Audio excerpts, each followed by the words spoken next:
gas is $18 a gallon or whatever it is.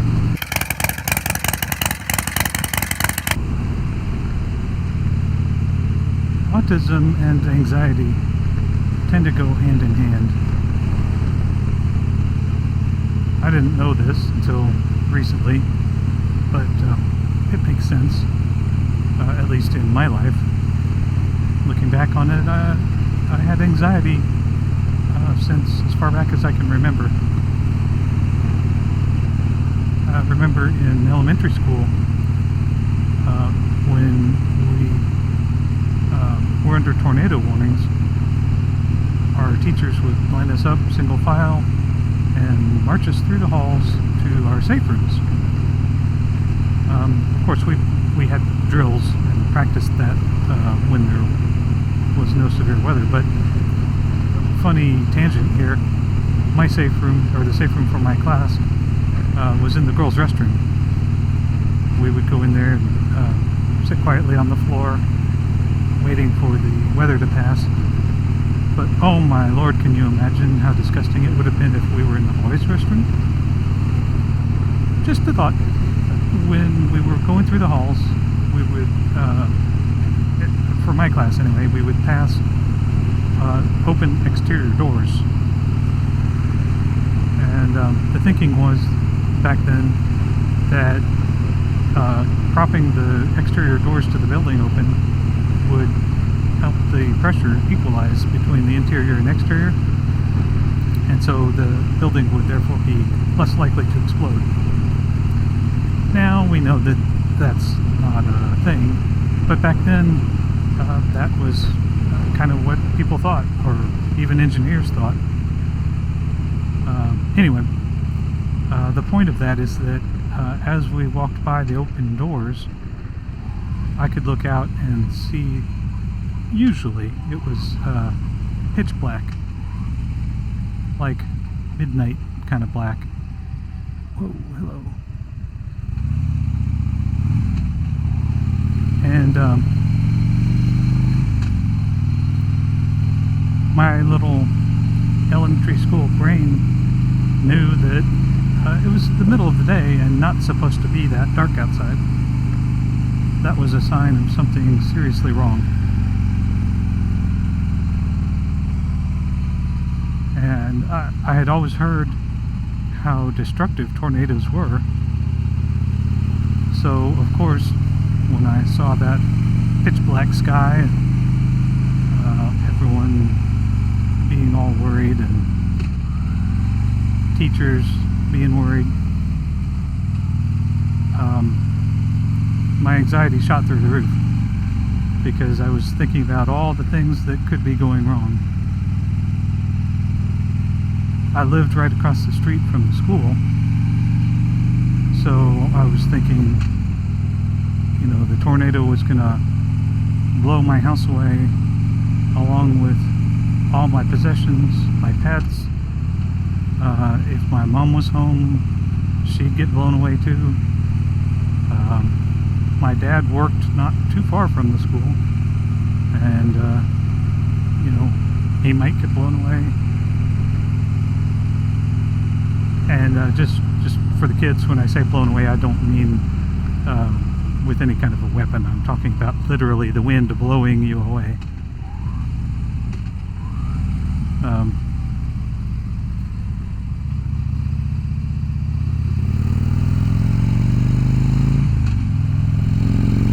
So that's kind of all I could think about while I was sitting on the floor of the girls' restroom, waiting for the storm to pass.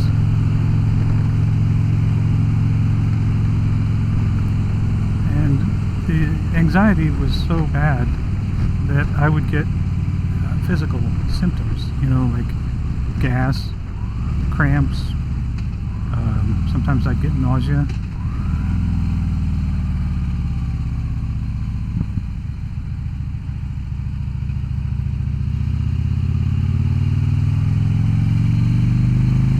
So, you know, if you know anybody who suffers from anxiety and you don't,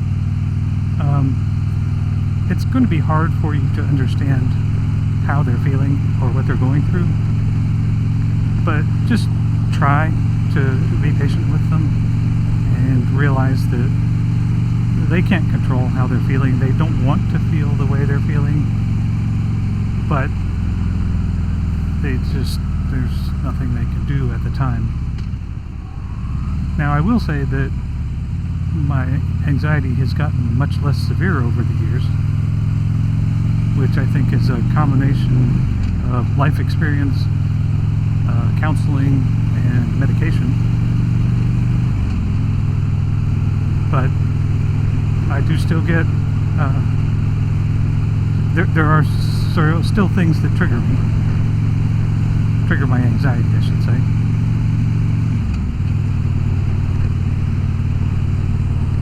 And, that's no fun.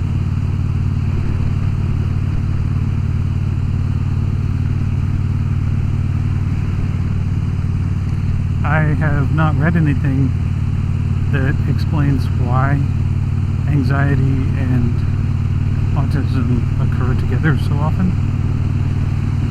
Obviously, I may have said this before, but people who are not on the spectrum are subject to anxiety as well, obviously. But it seems to occur much more frequently in people on the spectrum.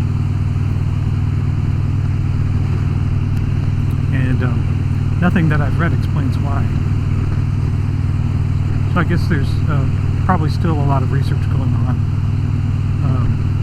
in that area.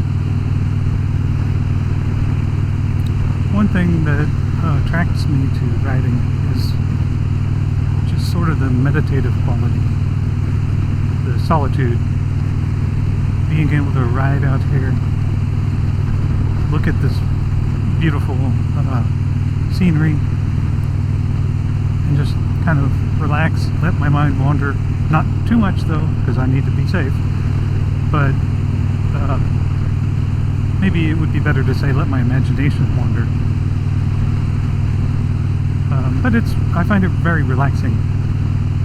And, people who get anxious a lot need ways to relax. Absolutely. So, you could almost say that this is therapy for me.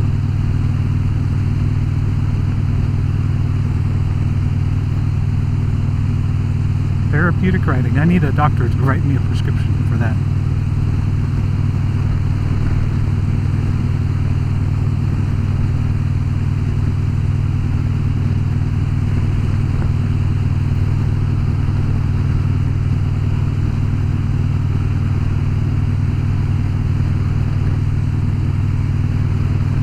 Of course, with the price of gas these days, that can get pretty expensive and trigger anxiety, oddly enough.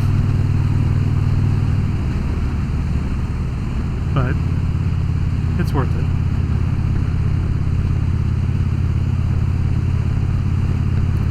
There's another aspect to anxiety that probably needs its own separate video, and that's what people refer to as social anxiety.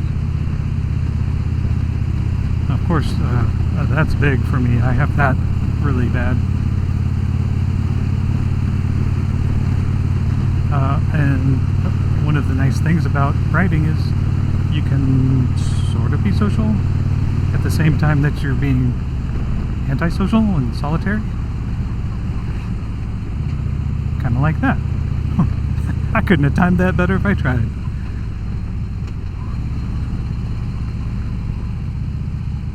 And other writers will come along, we'll wave at each other in kind of a social manner. And then that's that. End of transaction.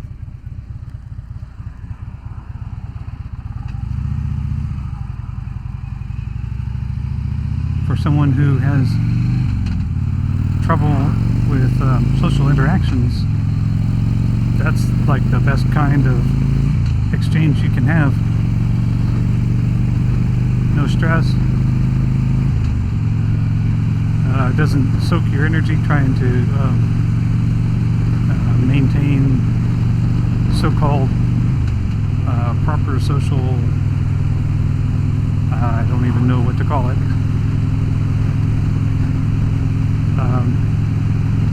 You don't have to worry about remaining socially appropriate. Maybe that's a good way to say it. I don't know.